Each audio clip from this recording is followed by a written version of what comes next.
26 मई को आम आदमी पार्टी की ओर से महिलाओं के मुद्दों पर आम आदमी पार्टी की क्या सोच है, महिलाओं के मुद्दे पर आम आदमी पार्टी किस प्रकार की नीतियां दिल्ली के अंदर लेके आना चाहती है, क्या हमारे कार्यक्रम होंगे, इसको लेकर एक सम्मेलन करने जा रही है। महिलाओं के साथ संवाद स्थापित करने जा रही है दिल्ली डायलॉग के थ्रू।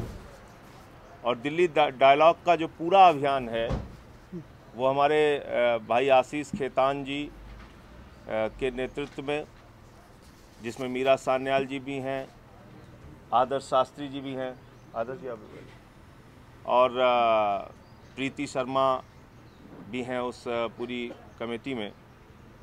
इनकी ओर से पूरा एक प्लान तैयार किया गया है कि महिलाओं के मुद्दे पर कैसे दिल्ली डायलॉग की टीम काम करेगी, कैसे आम आदमी पार्टी काम करेगी, किन मुद्दों को हमें अपने मैनिफेस्टो में शामिल करना है। और वो ओपन होगा कि 26 तारीख के बाद भी अगर ऐसा कोई महत्वपूर्ण सुझाव आता है तो उसको हम लोग आगे शामिल करेंगे। दूसरा, आज जो सुप्रीम कोर्ट का फैसला आया है सीबीआई डायरेक्टर के मामले में, ये एक बहुत ही गंभीर टिप्पणी है सुप्रीम कोर्ट की।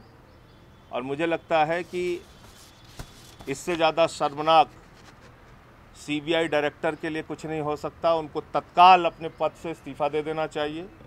उनको सीबीआई डायरेक्टर के पद पे बने रहने का कोई अधिकार नहीं है। अब मैं आशीष जी से चाहूँगा कि वो 26 तारीख वाले दूसरा, इसी सीबीआई डायरेक्टर पे मैं एक बात और बताना चाहूँगा कि बीजेपी जब विपक्ष में थी तो बीजेपी ने सीबीआई को ऑटोनमस स्वतंत्र बनाने के लिए बार बार ये चर्चा करी। पार्लियामेंट के अंदर, पार्लियामेंट के बाहर उन्होंने कहा कि सीबीआई को ऑटोनमस होना चाहिए। लेकिन ये बहुत ही गंभीर विषय है कि सीबीआई आज भी केज्ड पैरट बनी हुई है। और बीजेपी ने रंजीत सिन्हा जैसे व्यक्ति को इतने गंभीर, इतने सीरियस एलिगेशन होने के बावजूद रंजीत सिन्हा को अभी तक हटाया नहीं है। आज रंजीत सिन्हा ने जो किया कि उन्होंने अपने ही एक कोलीग के ऊपर एक इतना सीरियस एलिगेशन लगा दिया सुप्रीम कोर्ट में जाकर। और रंजीत सिन्हा का जो कंडक्ट है 2G स्कैम में, कोल स्कैम में, तमाम और अभियुक्तों से घर में सीक्रेट मीटिंग्स, चुपचाप मिलना, रात के अंधेरे में मिलना, और अभी तक बीजेपी ने इस पर कोई भी कार्रवाई नहीं करी है। तो ये बहुत ही गंभीर विषय है कि ये सरकार कितनी सीरियस है, कितनी गंभीर है कि देश में क्राइम इन्वेस्टिगेशंस, बड़े बड़े घोटालों का इन्वेस्टिगेशन निष्पक्ष हो और उसमें जस्टिस हो। ये साफ दिखा देता है कि ये सरकार बिल्कुल भी गंभीर नहीं है। इसमें जो महत्वपूर्ण बात यह है कि जिस तरीके से नए सीबीआई डायरेक्टर के नियुक्ति की प्रक्रिया अभी तक शुरू नहीं की जा रही, उससे मन में संदेह पैदा होता है कहीं ऐसा तो नहीं कि रंजीत सिन्हा को आगे एक्सटेंशन देने की तैयारी चल रही है। क्योंकि जो लोग भी तमाम घोटालों में फंसे हुए थे उनको इनसे बेहतर कोई आदमी प्रोटेक्ट नहीं करवा सकता है। कांग्रेस के ज़माने में बीजेपी कहा करती थी कि भाई ये सेंट्रल ब्यूरो ऑफ इन्वेस्टिगेशन नहीं, कांग्रेस ब्यूरो ऑफ इन्वेस्टिगेशन है। और पिछले 5 महीने का जो कंडक्ट है उससे अब मुझे ये लगने लगा है कि सीबीआई दरअसल बीजेपी ब्यूरो ऑफ इन्वेस्टिगेशन बन गई है। तो इसलिए सेंट्रल गवर्नमेंट को इस सवाल का जवाब देना चाहिए कि वो रंजीत सिन्हा को अभी तक बर्खास्त क्यों नहीं किया है और उनको अभी तक क्यों भुगत रहे हैं, और क्या आगे वो सीबीआई डायरेक्टर रंजीत सिन्हा को एक्सटेंशन देने की कोई योजना बना रहे हैं। On this issue the government should come clean and my doubt is they have a hidden agenda. They want to continue with Mr. Ranjit Sinha because they also want to protect those many people whom the Congress and the UPA government had tried to protect. 26 तारीख को Delhi dialogue की प्रक्रिया को आगे बढ़ाते हुए हम लोग महिलाओं पर डायलॉग करेंगे 26 नवंबर को। और यूथ डायलॉग पर जो ओवरवेलमिंग रिस्पांस हमें मिला है, जिस तरह का सजेशंस ईमेल्स के ज़रिए, फेसबुक पे पोस्ट के ज़रिए, ट्विटर्स पर सजेशंस के ज़रिए, चिट्ठियों के भी ज़रिए हमें जो रिस्पांस मिल रहे हैं उससे हमारी दिल्ली डायलॉग की टीम बहुत मोटिवेटेड है और विमेन डायलॉग को हम आगे बढ़ा रहे हैं। इस पर काम शुरू हो चुका है। हमारी फ्रंटल ऑर्गेनाइजेशन जो विमेन की हैं, हमारे तमाम कार्यकर्ता, हमारी महिला MLAs और पार्टी के तमाम सदस्य अलग अलग जगह जाकर दिल्ली में सभी विधानसभाओं में महिलाओं के साथ संवाद कर रहे हैं। और उस संवाद से जो निकला है अभी तक, मुख्यतः वो करीब 10-12 बड़े मुद्दे निकले हैं जिस पर पार्टी चर्चा कर रही है कि इस पार्टी की क्या नीतियां होंगी और सरकार बनाते ही हमारा क्या एक्शनेबल प्रोग्राम होगा, एक फाइन ब्लूप्रिंट क्या होगा महिलाओं के मुद्दे पर।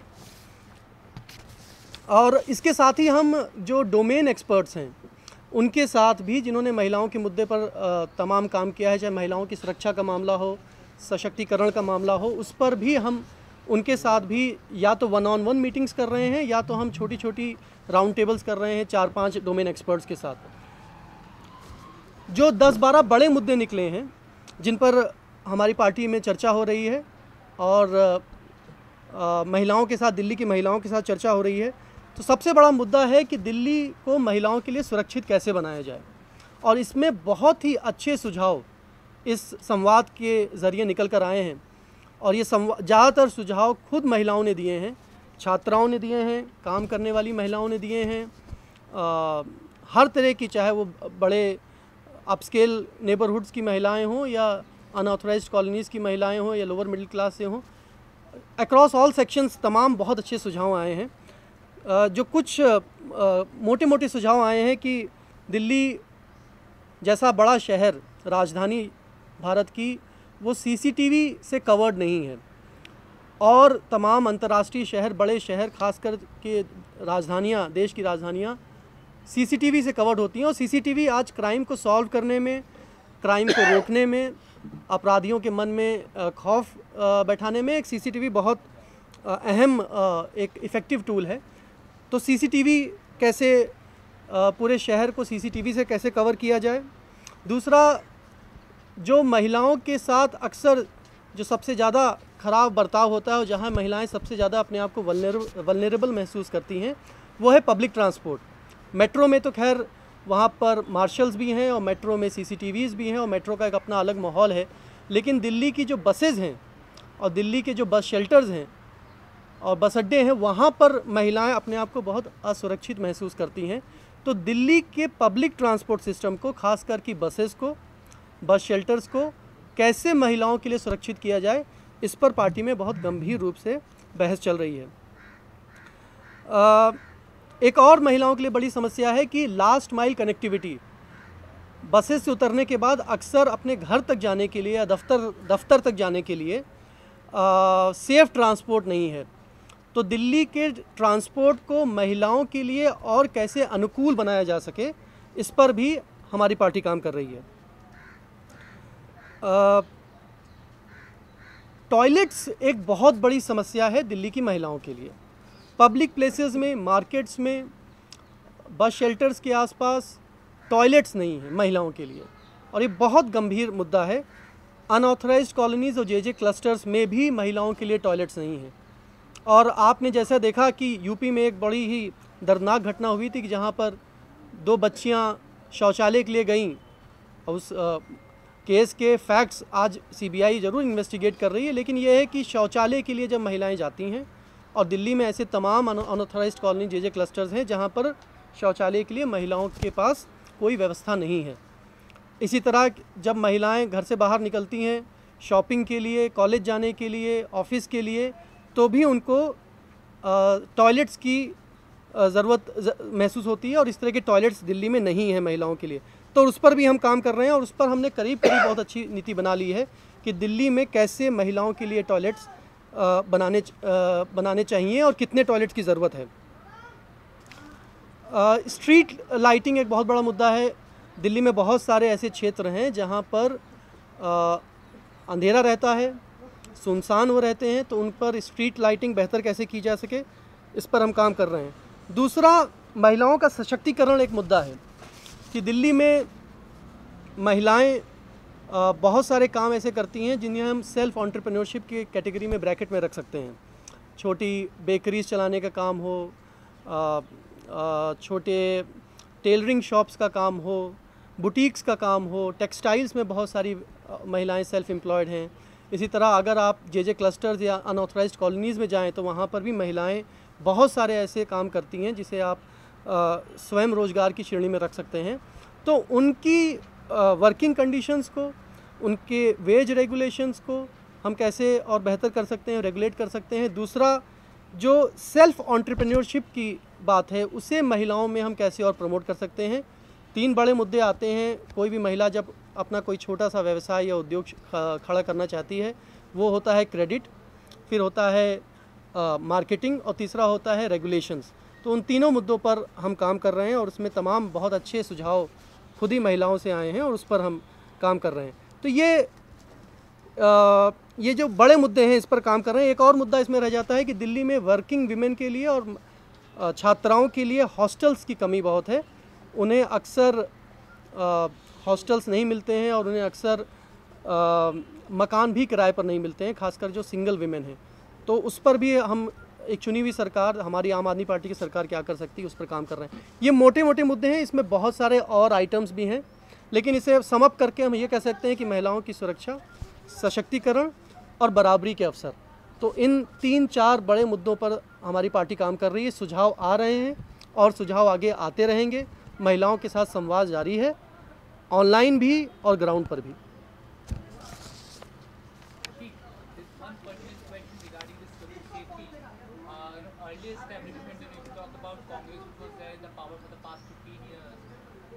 Always put the fact that they didn't have law and order Delhi police under them.